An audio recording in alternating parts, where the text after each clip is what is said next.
समूचे का कोई आकलन करना हो तो आपको या तो छत पे जाना होगा जहां से पूरा आकाश दिखता है, या आपको खुले मैदान में जाना पड़ेगा, वहां से भी आपको खुला आकाश दिख सकता है।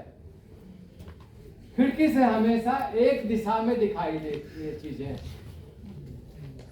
तो भारतीय भाषा परिषद के लिए और सांस्कृतिक पुनर्निर्माण मिशन के लिए 31वें हिंदी मेले में ये जो संगोष्ठी का विषय है वो अपने आप में बहुत ही महत्वपूर्ण है और पूरे देश में इस पर चर्चा हो रही है।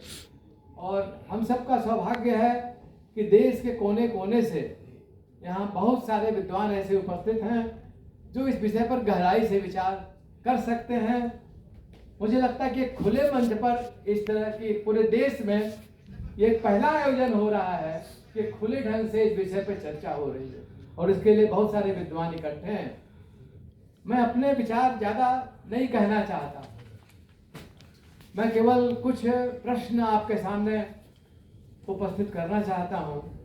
तो कई बार अगर नए प्रश्न आ जाते हैं तो इससे कुछ नई संभावनाएं भी पैदा होती हैं। सबसे जो महत्वपूर्ण प्रश्न है भारत, देखिए इसमें सबसे महत्वपूर्ण बात है भारत। और भारत एक ऐसा देश है जहां आप देखिए तो कितनी अधिक प्राकृतिक सांस्कृतिक विविधताएं हैं। जितनी प्राकृतिक सांस्कृतिक विविधता हमारे भारतवर्ष में है दुनिया के किसी देश में नहीं है। जितने धर्म हमारे देश में पैदा हुए उतने धर्म अन्य किसी देश में पैदा नहीं हुए। अब वैदिक परंपरा, अवैदिक परंपरा के समानांतर जो हमारे पुराण आए और उन पुराणों में कुछ चीजें वेद से जुड़ी हुई मैंने कंटिन्यूटी में, और कुछ चीजें अलग अलग भी, राम कृष्ण शिव ये सारे जो देवता और इनका सब दुर्गा सप्तशती ये नया भी है। तो एक और भी उदाहरण है, जैसे कि हम देखें कि हमारे एक सनातन की परंपरा, सनातन का अर्थ है कि निरंतर एक चीज चली आ रही है। और वहीं उसी देश में कोई गौतम बुद्ध जर्मनी में नहीं पैदा हुए थे, वो भारत में ही हैं और भारत के ही थे। तो उन्होंने कहा सनातन नहीं, अनित्य। अनित्य मतलब जो नित्य नहीं है, जो सनातन नहीं है। तो इसी देश की ज्ञान परंपरा में एक तरफ सनातन है और दूसरे तरफ वो है जो सनातन नहीं है, परिवर्तनशील है। संपूर्ण बौद्ध दर्शन के केंद्र में परिवर्तन है। प्रोफेसर जी आप आइए, कृपया इधर से उधर से आइए, आपका स्वागत। तो ये इन विविधताओं को समझना होगा। आप देखिए तो हिंदुस्तान में कितनी ऋतुएं हैं, 6 ऋतुएं हैं। इतनी ऋतुएं किसी देश में नहीं है और बहुतों की जगह तो एएम और पीएम से ही काम चल जाता है। वहां इससे अधिक फर्क नहीं पड़ता। 8 प्रहर होते हैं हमारे यहाँ 8 प्रहर हैं, लेकिन कई देशों में क्या है, 2 ही है, या तो एएम है या पीएम है। तो ये जो भारत की खूबियां हैं, इन खूबियों को बहुत ध्यान में रखने की जरूरत है। और आप देखिए वैदिक दर्शन 6 वैदिक दर्शन है। आधे ईश्वरवादी है, आधे अनिश्वरवादी है। दार्शनिक विविधता भी भारतवर्ष में प्राचीन काल में वेदों के 6 दर्शन, एक दर्शन नहीं है, 6 दर्शन है। मेरा जो अब ये यहाँ जो पहला प्रश्न हम सबके बीच उपस्थित है, जो मैं रखना चाहता हूँ अपने विद्वान वक्ताओं के बीच, कि जो पूरी भारतीय ज्ञान परंपरा है वो एक वचनात्मक है या बहुवचनात्मक? ये केंद्रीय प्रश्न है भारतीय ज्ञान परंपरा का। जो कुछ तथ्य मैंने आपके सामने रखे उनकी रोशनी में इस पर विचार किया जाना चाहिए। देखिए, मैं अपने विचार प्रस्तुत नहीं कर रहा हूँ, मैं केवल कुछ तथ्य ही प्रस्तुत कर रहा हूँ ताकि उन तथ्यों की रोशनी में यहाँ विचार विमर्श आगे बढ़े और देश में आगे बढ़े। यहाँ से एक पहल हो रही है। मुझे नहीं पता देश में किसी भी साहित्यिक आयोजन में आज तक भारतीय ज्ञान परंपरा और आधुनिक हिंदी साहित्य पर कोई चर्चा हुई है। ये पहली चर्चा भारतीय भाषा परिषद में हो रही है। अगर कोई और जगह हुई हो तो हमें सूचना दे दें। तो ये पहला प्रश्न है कि भारतीय ज्ञान परंपरा एक वचनात्मक है या बहुवचनात्मक। अब ये दूसरा प्रश्न है। दूसरा प्रश्न है कि देखिए, कोई भी ज्ञान हवा में नहीं पैदा होता, शून्य में नहीं पैदा होता।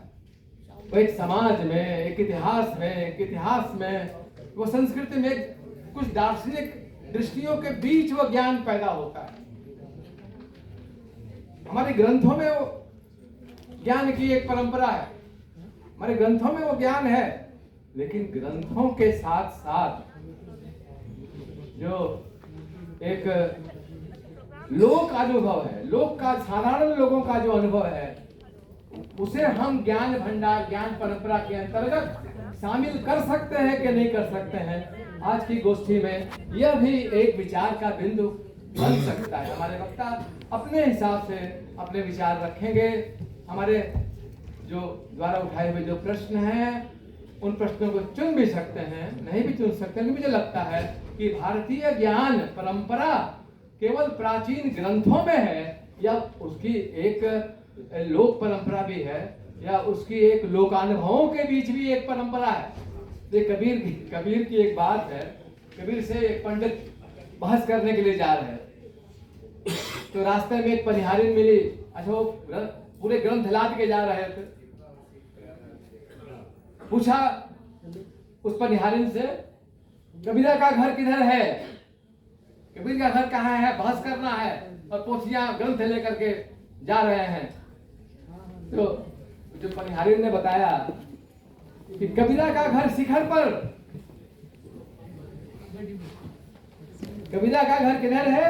तो कबीरा का घर शिखर पर, जहां सिलहली गैल, पांव न धरे पिपीली का और पंडित लादे बैल।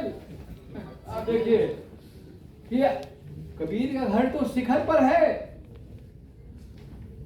और वहां चींटी भी अगर पैर रखेगी तो वो फिसल जाएगी। और हे पंडित, तुम उस शिखर पर कबीर से बहस करने के लिए बैल पर ग्रंथ लादे हुए जा रहे हो बहस करने के लिए। देखिए,